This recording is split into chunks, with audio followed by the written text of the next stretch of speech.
नमस्ते दोस्तों। आज 19 अगस्त है। 19 अगस्त यानी रक्षाबंधन। रक्षाबंधन में कुछ बातें हम आप लोगों के सामने रखना चाहता हूँ। हो सकता है मेरे इस बातों से बहुत आदमी को बुरा लगे, तो जिसको बुरा लगे वो उससे पहले हम बोलते हैं कि उस ये वीडियो ना देखें, ठीक है? क्योंकि जो सच है हम वही बताएँगे। तो रक्षाबंधन, ठीक है? रक्षाबंधन के बारे में हम बताना चाहते हैं। रक्षाबंधन ये शब्द का अर्थ क्या है? रक्षाबंधन, भाई-बहन का तो रिश्ता है, मगर रक्षाबंधन मतलब रक्षा कर रहा है, रक्षा का बंधन है एक। तो भाई बहन को रक्षा करता है, उसी लिए एक धागा बाँधते हैं या जो भी है एक कुछ बाँधता है हाथ में, दाहिना हाथ में, तो इसीलिए कलाई में जो बाँधता है, तो उसको रक्षाबंधन मतलब माना जाता है या बताया जाता है। रक्षाबंधन मतलब जितना भी फीमेल है हमारा इंडिया में, हिंदू धर्म के हिसाब से या मुसलमान भी मानते हैं, क्योंकि रविंद्रनाथ टैगोर ने हिंदू मुस्लिम भाई-भाई का आह्वान दिया था और उस टाइम सबने ये रक्षाबंधन को मतलब पर्व को पालन किया था, ताकि भाईचारा बने रहे। अच्छी बात है उस समय के अनुसार। मगर अभी जो मेरे मन में जो सवाल आया है और मैं जो कहना चाह रहा हूँ आप लोगों को लिए, जो रक्षाबंधन ये क्यों है? मतलब बंधन एक रक्षा का जो है, मतलब भाई-बहन को रक्षा करेगा, इसी से ना। तो क्या सब भाई सब बहन को रक्षा करता है? ठीक? तो इसका थोड़ा इतिहास हम जानते हैं कि रक्षाबंधन स्टार्ट कब हुआ था? बहुत सारा कहानी है, इतिहास भी है। इसमें बताया गया था कि महाभारत में जो मतलब द्रौपदी ने क्या है, किसी का हाथ में अपना कपड़ा फाड़ के बाँधा था, ठीक है? किसी को चोट लगा था तो कपड़ा बाँधा था, तो इसलिए वो रक्षाबंधन तभी से शुरू है। हालाँकि पता नहीं कहीं लिखित में है या कि नहीं, पता नहीं, मगर ये हम सुने हैं अपना दादा-परदादा बोलो या दोस्ती यारी में से भी सुना है वो ये कहानी, ठीक है? तो वहीं से रक्षाबंधन स्टार्ट है। मेरा कहना है, जो भारतवर्ष में ये रक्षाबंधन मतलब ये क्या ज़रूरी है, ठीक है? क्योंकि भारत से बाहर में देश जहाँ पे है, वहाँ तो ऐसा कल्चर है नहीं, मगर वहाँ का बहनों का रक्षा कौन कर रहा है फिर? रक्षाबंधन मेरे ख्याल से अच्छा है, आप मानिए, हम उसको मानने माना नहीं कर रहा हूँ, मगर मेरे ख्याल से जो मेरा विचार आता है, मुझे ऐसा क्यों लगता है कि रक्षाबंधन जो है, ये महिला को हर साल मतलब एक कह के पुकारती है, रक्षाबंधन बांधने समय याद दिलाती है कि तुम अबला नारी हो, तुमसे कुछ नहीं होगा, तुमसे अपना सुरक्षा होगा ही नहीं, तुम अबला नारी हो, तुमको सेफ्टी के लिए किसी का आवश्यकता है, किसी भाई का आवश्यकता है, किसी पुरुष जाति का आवश्यकता है, ठीक है? मनुष्य स्मृति में भी लिखा हुआ था कि नारी जो है वो पिताजी के कंट्रोल में रहेगा, पिताजी अगर नहीं रहा तो भाई के कंट्रोल में रहेगा, भाई अगर नहीं रहा तो जब शादी होगा तो उसका पति के कंट्रोल में रहेगा। तो अबला नारी का मतलब हमको ऐसा लगता है कि अबला नारी जैसे रक्षाबंधन, जैसे कोई उसको मतलब रक्षा करेगा, वो अपने आप सेफ्टी खुद नहीं ले सकती है, खुद जिम्मेदारी उसका नहीं है। तो ये चीज़ मेरे को मतलब लगता है, क्या ये सही है कि गलत है, मेरे को बताइए आप लोग।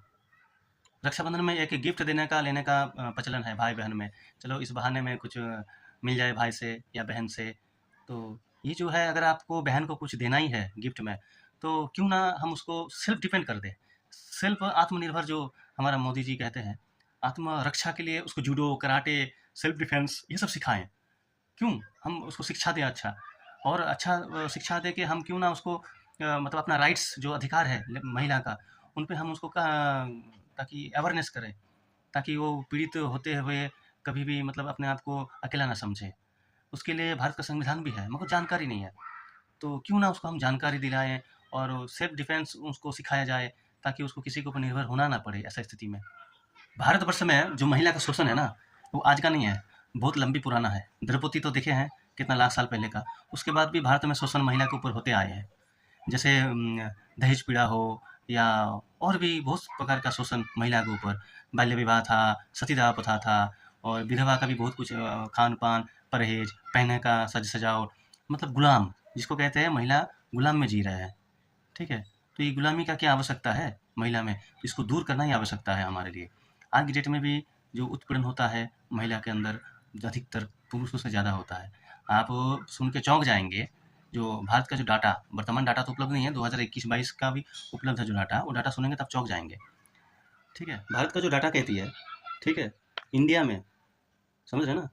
इंडिया का बता रहा हूँ मैं। जो क्राइम अगेंस्ट वुमेन है, तो 2017 में था 3,59,849, और 2022 में वो बढ़ के हो गया 4,45,000। इतना केसेस है जो महिला के ऊपर उत्पीड़न का केस है। इसको अगर हम कहना चाहेंगे कि पर डे 1220 केस है, उसमें से 51 केस, मतलब हर घंटे में 51 केस रजिस्टर्ड हो रहा है। जब मैं ये वीडियो बना रहा हूँ तब 51 केस रजिस्टर्ड हो गया है वुमेन्स के अगेंस्ट में। और एक तो समीक्षा कहता है कि भारत में जो रेपिस्ट का संख्या है, लेडीज़ के ऊपर जो रेपिस्ट होता है, वो नियर अबाउट 90 पर डे। एक दिन में 90 आदमी भारत में रेप होता है, आदमी नहीं औरत, सॉरी, महिलाएं रेप होता है। और सबसे ज़्यादा महिला उत्पीड़न के केस में आपका राजस्थान सबसे नंबर 1 में है। तो मेरा कहना है, देखिए, हम जो भाई को, बहन को जो एक रिश्ता देके, मतलब बहन को क्या बोलते हैं, उसको दुर्बल बना रहे हैं, रक्षाबंधन के द्वारा हम दे रहे, बॉडीगार्ड है तुम्हारा भाई, हाँ, राखी बांधते हैं मतलब बॉडीगार्ड है। तो बाकी बहनों का क्या है, उसका सुरक्षा कौन करेगा? उसका सुरक्षा के लिए कोई तो है नहीं। और ये जो अभी कलकत्ता में जो कांड हुआ, ऐसा कांड तो बहुत होता है। आपको तो बता रहा हूँ कि पर डे 90 रेप होता है इंडिया में, अगर आकलन जो रिकॉर्ड है उनके अनुसार। तो अभी कलकत्ता में जो हुआ, इनको सुरक्षा कौन करेगा? आदमी का सोच जब तक परिवर्तन ना हो तब तक आप कुछ नहीं कर सकते। और महिला को हम यही बोलेंगे कि रक्षाबंधन में आपको कुछ गिफ्ट देना है तो उनको आप गिफ्ट दीजिए, ठीक है, जूडो कराटे सिखाइए। और हम भारत सरकार या अपना जो भी है उनसे भी आवेदन करूँगा, अगर कोई देख रहा है इस प्रकार का, तो क्यों ना हम लोग क्लास 5, 6, 7, 8, 9, 10 इसमें एक पीरियड जूडो कराटे का ये रखा दिया जाए। 40 मिनट का जो एक पीरियड है जूडो कराटे रख दिया जाए, ताकि वो बच्चा किसी के ऊपर निर्भर ना रहे, वो अपना सेफ्टी खुद कर सकते हैं। इतना रुपया खर्चा कर देते हैं हम बहनों के ऊपर, या कन्याश्री बोलिए, रूपश्री बोलिए, ये सब क्यों ना हम ये नहीं कर सकते हैं क्या? क्योंकि क्राइम रेट इंडिया का 82 नंबर है वर्ल्ड में, रैंकिंग में 82 नंबर है इंडिया वर्ल्ड में। तो इसको जड़ से ख़त्म करने के लिए जो भी उपाय होना चाहिए वो करना चाहिए। ठीक है, बहुत बहुत धन्यवाद आप लोगों को इस वीडियो देखने के लिए। फिर मिलेंगे कभी कुछ और टॉपिक के लिए।